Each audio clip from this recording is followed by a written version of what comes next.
So this is the iPhone 17 Pro and it's been my daily driver for just over 2 weeks. So at this point, iOS and the battery optimizations are totally used to my usage patterns. And as you saw in my last video, I even did a whole Japan trip using this phone. I got some really nice shots with it and the battery here was able to handle each and every full day of traveling without any severe issues. But today I wanted to take this phone out for a super normal real day in the life situation to show you guys what the battery life and the camera results are like on a day-to-day basis. So I'll be using navigation, my social media apps, and use a camera here and there. But this time, instead of showing you my best edited images using Pro Raw, I'll be shooting everything today in auto HEIC mode and show you guys what the pictures will look like by default for most people. That's basically everything you need to know about this test, so let's get started with the day.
Alright, so we just got done eating and going to a cafe here in Seongsu-dong. Now we're gonna head over to Dosan area to get a case of 5 case for Tiffany.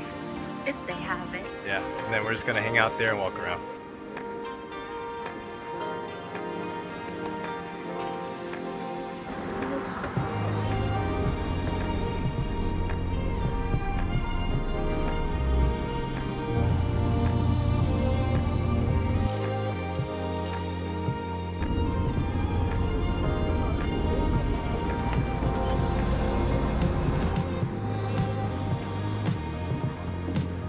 I have to wait in line for case of 5.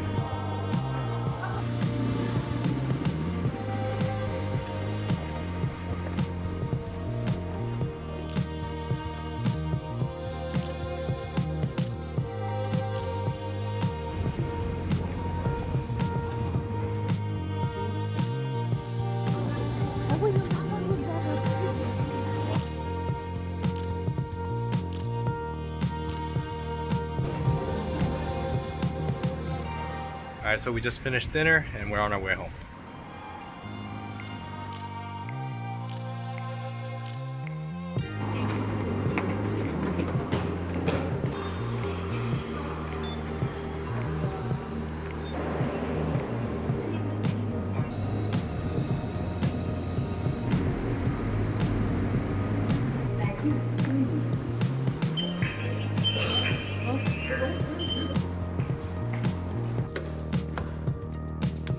Alright, so we're back home now and I only have 22% after a pretty heavy day of usage. So I'm just going to spend the rest of the night using this phone and see if we can run it out by the end of the night.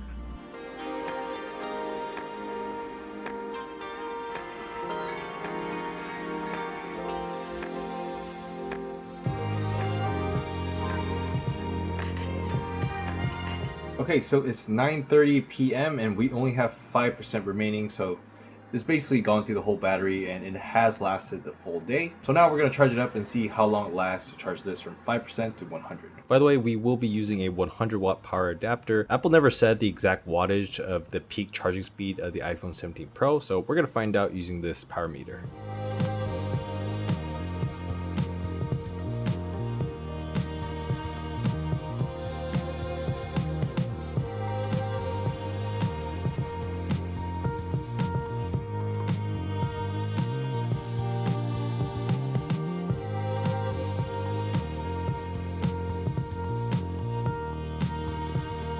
Alright, so exactly an hour and 19 minutes of charging. This went from 5 to 100%. And I noticed after 80%, it does slow down to under 10 watts to do its optimized battery charging. By the way, the optimized battery charging mode is enabled by default for all iPhones out of the box. So for most users, an hour and 20 minutes to get a full charge is what you could expect. Alright, so that's going to do it for this real world test. And for the last 2 weeks, including this test, for a relatively normal screen size phone with not the biggest battery inside, the battery life has been really solid. Even for a relatively normal but heavy usage day like this, the iPhone 17 Pro's battery lasted the full day. So for days like this, when I'm using the camera and the navigation a ton, I get about 4 to 5 hours of screen on time. But on a more lighter day when I'm home, only using Wi-Fi and watching videos on YouTube and TikTok on this phone, I get about max 6 hours of screen on time. So with those numbers, the battery life here is solid and reliable, but it's not a total battery king. So in that sense, I do have to be slightly mindful of it during heavy days like this. In terms of the charging speed, I did see an improvement over past year's iPhones like Apple said, but it's not a huge improvement. I did see it max out at 32 watts of charging and it took about an hour and 20 minutes to get a full charge. So it's slightly better than I expected, but it's not totally impressive. And in terms of the camera results when using this in totally auto HDIC mode, which most of you will use it on, I saw that the pictures were pretty solid across daylight and in tougher low light situations. I feel like there's pretty good parity across the 3 lenses on the back here, and the selfies are pretty good too. But sadly, I'm still not a fan of Apple's post-processing style. I just feel like it looks too crunchy and sharpened, so I will be going back to Pro RAW mode to take photos like these and edit them myself like this. But for a majority of iPhone users who just want a reliable camera for all kinds of different situations with good zoom,